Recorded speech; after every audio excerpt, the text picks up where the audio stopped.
C'était fascinant car cela a fait la une des journaux. C'était vraiment une grande nouvelle. Tout le monde était très excité. Puis, ça s'est un peu estompé. Sous le sol en pierre d'une ancienne église du nord de l'Angleterre, un cercueil scellé attendait en silence. Lorsque les archéologues l'ouvrirent enfin en 1981, Et l'âge? Aucune idée. Mais il a été trouvé juste hier. ils ne découvrirent ni os ni poussière, mais le corps préservé d'un chevalier médiéval, sa chair et son histoire intacte après 6 siècles.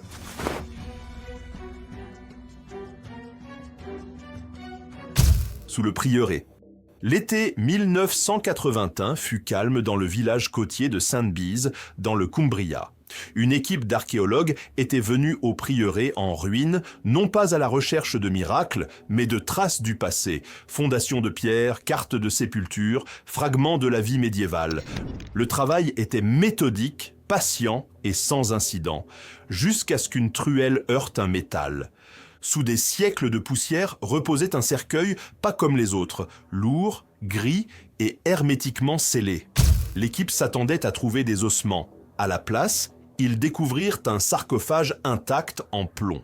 Le soulever nécessita des treuils et de la prudence. Le métal craquait comme s'il protégeait encore son secret. Lorsque le couvercle fut lentement soulevé, un léger souffle d'air emprisonné s'échappa, suivi d'un silence stupéfait. À l'intérieur, une forme humaine restait entière, la peau tendue mais indéniablement intacte. Les ongles, la barbe, même les plis de son suaire de lin avaient survécu au passage de 6 siècles. Ce qui aurait dû être une routine archéologique se transforma en quelque chose de bien plus étrange. Un corps apparemment épargné par le temps, reposant sous un autel oublié. Cette découverte força tous les experts présents à s'arrêter et à poser une question unique. Comment les morts pouvaient-elles défier la décomposition? Écho du Moyen-Âge? Pour comprendre l'homme sous le plomb, l'équipe dut remonter 6 siècles dans un Angleterre bien différente.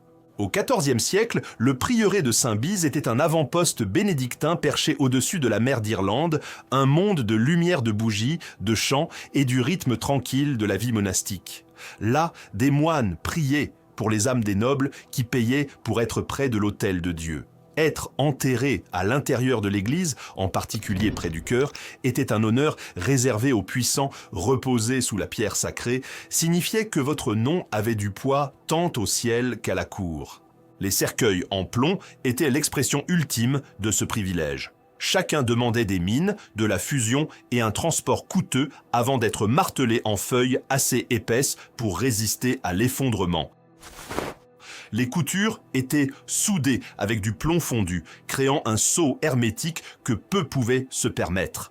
Seuls les riches, les saints ou les bien connectés pouvaient commander un tel tombeau. Les campagnes environnantes racontaient le reste de l'histoire. Le Cumbria au Moyen-Âge était la frontière septentrionale de l'Angleterre, un lieu de château, de raids et de paix précaires le long de la frontière écossaise. Les familles s'élevaient par l'épée et le service, échangeant loyauté contre terre. Les Lucy de Cockermouth Castle faisaient partie de ces familles, des seigneurs de marche qui régnaient depuis des tours de forteresses surplombant la mer. Ainsi, lorsque les archéologues découvrirent un cercueil aussi élaboré sous le prieuré de Saint-Bis, cela pointait vers un homme d'influence, quelqu'un lié à la lignée des Lucy, peut-être un chevalier, peut-être un mécène dont la richesse et la foi lui valaient une place de repos près de l'autel, mais la richesse seule ne pouvait pas expliquer ce qu'ils virent lorsque le couvercle fut soulevé. Le corps à l'intérieur avait survécu non pas des décennies, mais des siècles, et la science allait bientôt révéler pourquoi le temps avait choisi de retenir son souffle. Le corps que le temps avait oublié. Lorsque les conservateurs examinèrent enfin le corps sous une lumière contrôlée, l'incrédulité se transforma en une admiration prudente. La forme de l'homme était étonnamment complète, ses membres toujours recouverts de peau, ses ongles intacts et de faibles traces de cheveux s'accrochant au crâne. Même des fragments de son suaire de lin avaient survécu, les fibres tissées restaient nettes après 6 siècles sous terre. Pour les spécialistes médico-légaux, cela semblait moins exhumer l'histoire que confronter le temps lui-même. Le corps était enflé plutôt que squelettique, figé dans un état de décomposition arrêté. À l'intérieur du cercueil, le manque d'oxygène avait stoppé le festin habituel des bactéries. À la place, des réactions chimiques entre l'humidité, la graisse et le métal avaient créé de l'adipocire, une substance cireuse qui préservait les tissus et leur forme. C'était littéralement un corps transformé en savon, l'une des préservations les plus rares de la nature. Pourtant, le mystère allait plus loin. Les radiographies révélèrent plusieurs côtes cassées d'un côté de la poitrine, fracturées vers l'intérieur avec une force létale. Des résidus de sang tachaient encore la cavité intérieure. La conclusion du pathologiste était sombre, il avait été frappé violemment, son poumon s'effondrant, tandis que le sang remplissait la poitrine. La mort était survenue rapidement, probablement sur un champ de bataille. Cette découverte changea le ton de l'excavation. Ce qui avait commencé comme une énigme technique était devenu une histoire de violence, de dévotion et de retour. Quelqu'un s'était suffisamment soucié de ramener cet homme chez lui, de l'enfermer dans du plomb et de l'enterrer là où les prières ne cesseraient jamais. À mesure que les tests médico-légaux se poursuivaient, un second mystère surgit. Qui était-il? La réponse ne viendrait pas du corps, mais des archives des vivants, des familles dont les noms avaient autrefois régné sur ces côtes. Quelque part dans les pages fanées de l'Angleterre médiévale, cet homme avait laissé sa trace. La tâche était de la retrouver. Nommer l'inconnu. L'archéologie n'a que rarement l'allure d'une enquête, mais dans ce cas, elle l'exigeait.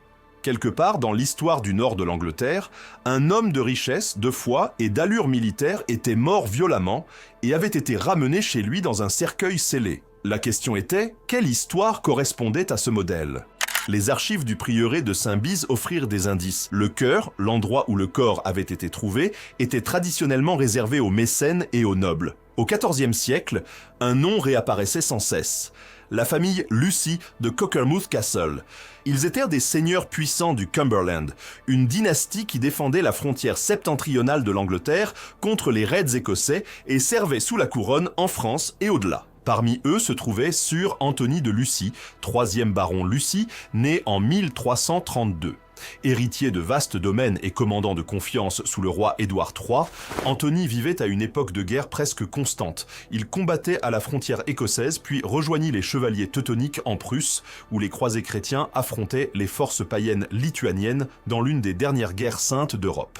Les chroniques rapportent qu'il mourut à l'étranger en 1368, loin de sa maison dans le Cumberland. Pourtant, les histoires paroissiales notaient que son corps avait été ramené à Saint-Bize et déposé près de l'autel majeur, un honneur rare pour un chevalier décédé à l'étranger. Les dates coïncidaient parfaitement. Les résultats médico-légaux confirmèrent un homme dans la trentaine, grand, bien nourri et habitué à porter une lourde armure. Le traumatisme violent de la poitrine correspondait à des blessures de champ de bataille, pas à une maladie. Pièce par pièce, les preuves se rapprochaient. L'homme de Saint-Bize était presque certainement Sir Anthony de Lucy, un noble croisé dont la famille dépensa une fortune pour récupérer son corps à travers l'Europe. En l'identifiant, les archéologues franchirent 6 siècles de silence, redonnant à ce mort sa voix. Le dernier voyage du chevalier. Imaginez l'Europe en 1368. La neige s'amoncelle sur la frontière balte, tandis que les chevaliers de l'ordre teutonique marchent sous des bannières blanches marquées de croix noires. Parmi eux chevauche Sir Anthony de Lucy, le baron anglais du lointain Cumberland, loin de sa famille, de son château et de sa terre natale près de la mer d'Irlande. Personne ne sait exactement quelle bataille ou quel moment mit fin à sa vie, seulement que cela se fit brutalement. Les côtes écrasées révélées par les scanners modernes suggèrent le coup d'une masse ou d'une hallebarde, une arme conçue pour enfoncer l'armure et briser le corps dessous. C'était le genre de mort que chaque chevalier redoutait, soudaine, sans souffle et loin de chez soi. Pourtant, l'histoire d'Anthony ne s'arrêta pas sur une terre étrangère. Ses camarades, peut-être les chevaliers teutoniques eux-mêmes, jugèrent qu'il était trop important pour être laissé derrière ses restes, furent soigneusement enveloppés dans du lin, enfermés dans du plomb et transportés vers l'ouest à travers ports et monastères, un voyage périlleux qui aurait pu durer des mois. Lorsque le cercueil atteignit enfin le prieuré de Saint-Bize, les moines préparèrent son enterrement avec un rituel solennel. L'encens emplit l'air, les bougies vacillaient contre la pierre. Lorsque le plomb fondu scella le couvercle, le sifflement du métal refroidissant devint le son de la dévotion finale, la promesse d'une famille que son âme ne serait jamais oubliée. Pendant 6 siècles, ce silence se maintint. Des empires surgirent et s'effondrèrent. Le prieuré se détériora.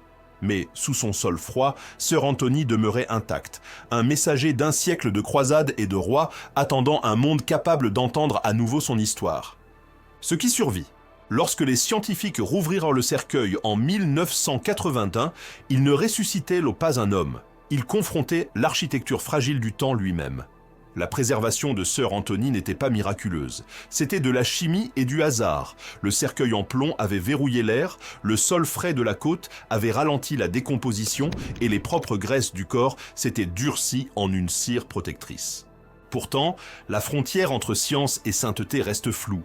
Au Moyen-Âge, un corps qui refusait de pourrir était vu comme un signe de faveur divine. Pour les yeux modernes, c'est la preuve d'une physique naturelle. Mais les deux interprétations tournent autour de la même vérité. Le besoin de croire que quelque chose perdure. L'homme de Sainte-Bise devint plus qu'un simple spécimen, il devint un pont reliant foi et preuve, mythe et molécule. Dans son immobilité, il nous rappelle que l'histoire n'est pas enterrée. Elle attend sous la poussière que nous soyons prêts à l'affronter. Il y a 6 siècles, un chevalier fut scellé dans le silence. 6 siècles plus tard, ce silence parla, non par des miracles, mais par la dévotion et la curiosité, les deux forces qui gardent le passé vivant.